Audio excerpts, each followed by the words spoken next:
欢迎收听。今天呢，咱们来深入聊聊一个，可能让你也让很多学中文的朋友挺困惑的问题，就是说，到底每天应该花多少时间学中文才最有效？大家都想知道那个，所谓的神奇数字，对吧？没错，没错。我们手头呢也收集了一些关于这个话题的资料，里面观点还挺有意思的，有些甚至可能跟你想的不太一样。这次咱们聊的目标就是想通过梳理这些资料，帮你搞明白为什么可能根本就没有一个适合所有人的标准答案。更重要的是，帮你找到真正适合你自己的那种能坚持下去的学习节奏和策略。确实是这样。这个学习时长啊，本身经常被看得太重了。资料里面反复提到，其实学习的质量、频率，还有最重要的就是规律性，这些因素啊，比你单纯算花了多少分钟要关键的多。很多人对这个学习时间其实是有一些普遍的误解的，咱们不如就从这些误区开始聊，看看怎么能更聪明的用好你的时间。好啊，那咱们先来排排雷。资料里提到一个特别普遍的想法，是不是学的时间越长，效果就一定越好？感觉上嘛，投入时间多，回报就大。这个逻辑好像没毛病。这个可以说是最典型的一个误区了，几乎每个人都可能这么想过。但是呢，资料给我们泼了点冷水。问题的核心呢，在于学习的有效性，而不是那个时长本身。你想想看，你可能也经历过或者见过这种情况，比如某个周末下午，下定决心，一口气学了4-5个小时中文，书啊、笔记啊摊了一桌子，当时感觉怎么样？是不是特别充实，特别有成就感？对，感觉自己是学霸附体了。但是结果呢？很可能接下来的1个星期，因为觉得那个周末好像用力过猛了，或者觉得任务完成了，然后就再也没碰过中文。资料分析就指出啊，这种暴饮暴食式的学习，或者咱们常说的填鸭式冲刺，对语言学习这种需要慢慢积累的技能来说，效果其实非常有限。也就是说，那种短暂的学霸感觉，可能只是自我感觉良好。差不多可以这么理解。资料提到，这种模式不太利于知识往长期记忆里转化。你可能在短时间里硬塞了很多东西，但是因为后面没有持续的复习和应用，忘得也特别快。甚至有数据说啊，这种长时间低频率的学习，那个知识留存率比短时间高频率的学习要差远了。大脑它需要时间来消化、来巩固，你知道吧？一次塞太多，它反而消化不良。哦，原来是这样。看来光对时间不一定管用啊。那除了这个对时长的迷信，资料还提到别的需要注意的习惯吗？提了好几个呢，比如那个随缘学习法。随缘？怎么说？就是完全看心情、看感觉走。今天状态好，有空那就学个1-2小时。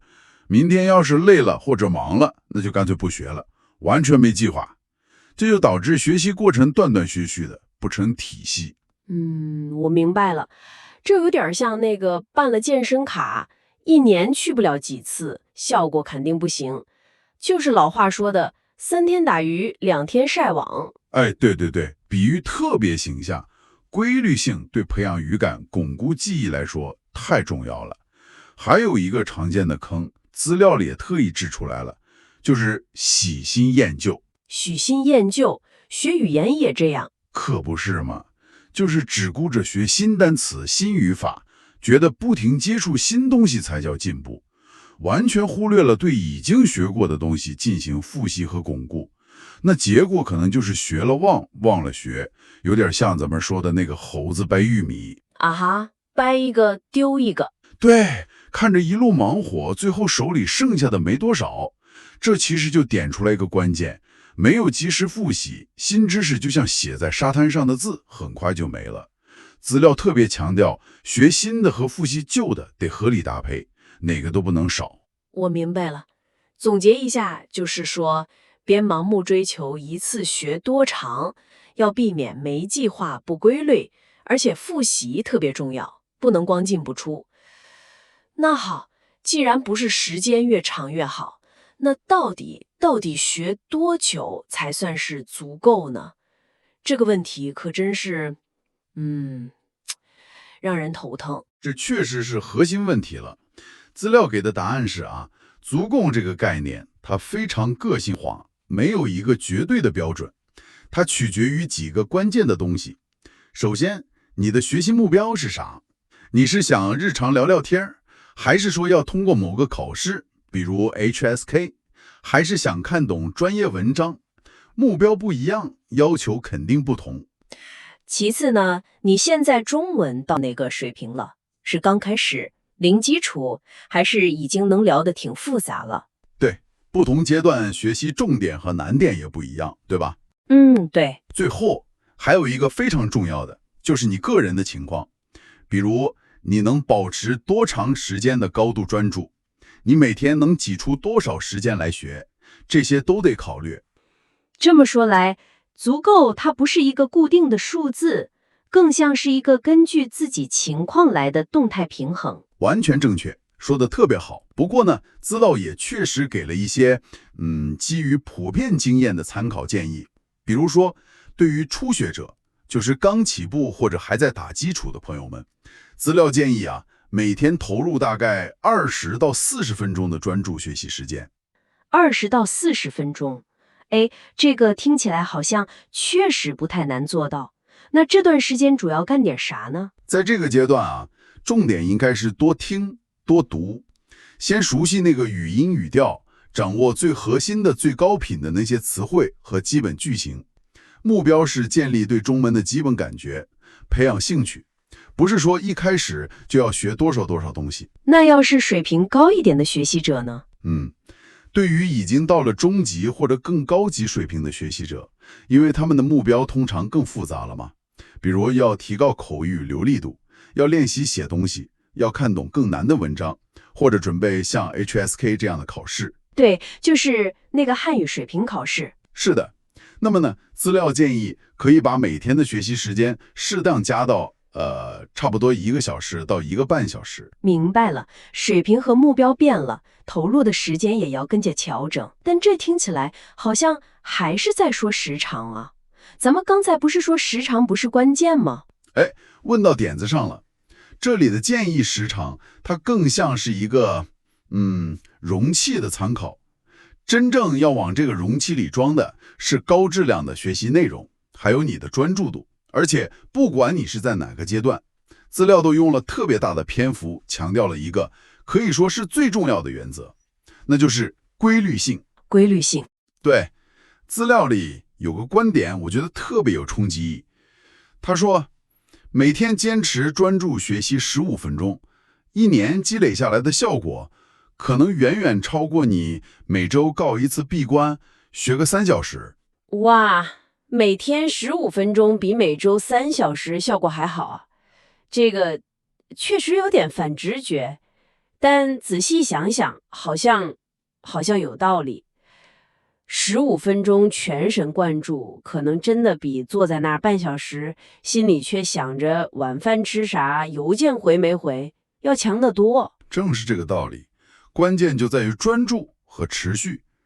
那15分钟必须是高质量的投入，排除干扰，真正沉浸进去。而且资料还给了一个具体的警戒线，就是说学习的间隔最好不要超过2到3天。为什么是2到3天？有什么讲究吗？因为根据一些学习和记忆的理论吧，如果中断时间太长，比如说超过3天没接触了，那之前建立起来的那些短期记忆的痕迹，还有刚刚形成的语感，就容易开始明显的往下掉。就好像烧开水，你老是等它快凉了加热，那个效率就很低，对吧？保持一定的学习频率，就能让知识和语感始终处在一个保温的状态，这样更容易积累起来。哦，明白了。所以足够的时间不光是看一次多长，更要看能不能持续的保温。那知道了这些原则，我们具体怎么落实到日常生活里呢？毕竟大家时间都挺紧张的。资料里有没有给一些具体的、容易操作的方法来高效安排时间呢？这个必须有，而且都挺实用的。资料总结了好几种策略，帮你见缝插针，还能提高效率。第一个叫做时间块学习法，可能更熟悉的名字是番茄工作法 （Pomodoro Technique）。这个方法的核心就是把学习时间切成一小块一小块的。比如说，你专注学25分钟，然后强制自己休息5分钟。这个我听说过，是不是用一个番茄形状的计时器那个？它为啥有效呢？资料解释说它利用了我们注意力的周期性，设定一个短时限，比如25分钟，能给你一种紧迫感，这样能帮你集中精神，抗争那些干扰。而那5分钟休息呢，不是让你拿起手机刷刷刷，而是真正让大脑放松一下，比如站起来走走，看看窗外，或者就放空一会儿。这就有助于缓解疲劳，让你在下一个番茄钟里能重新集中注意力。它等于是把学习变成了短跑冲刺和休息的循环，这样比那种没目标的马拉松更容易坚持。把大任务拆成小块，感觉心理压力确实小多了。听起来很适合对付那些比较枯燥或者有点难度的学习内容。没错。第二个策略呢，叫技能穿插学习 （interleaving practice）。简单说，就是别长时间只干一件事，比如说你连续1个小时光背单词，或者只练语法，特别容易觉得累，觉得烦。资料就建议可以在一次学习里或者一天当中交替进行不同技能的练习。比如早上通勤路上，你可以听一段15分钟的中文播客，练练听力。中午休息的时候，快速看一篇小短文，练阅读。晚上呢，花个20分钟，找个语伴练练对话，这是口语。睡前再用10分钟复习一下今天碰到的生词，这是词汇。这样搭配起来，感觉学习内容就丰富多了，不容易腻，而且好像也更贴近我们实际用语言的场景。听说读写经常是结合在一起的。对的，它不光能保持新鲜感，还有助于大脑在不同的认知任务之间切换。从长远来看，可能比那种模块化学习更能促进知识的灵活运用。第三个方法叫微学习 （micro learning）。这个策略特别适合那些总感觉没整块时间的朋友。核心就是化整为零，充分利用你日常生活里的那些碎片时间。比如说等电梯呀、排队呀、坐公交那几分钟。就是这些时间。资料建议千万别小看这3-5分钟，你可以用手机 app 刷几个单词，或者复习一个语法点，听一句慢速新闻，甚至你就在脑子里用中文描述一下你眼前看到的东西都行。关键就是把这些碎片时间用起来，做一些主动的、有意识的输入或者输出。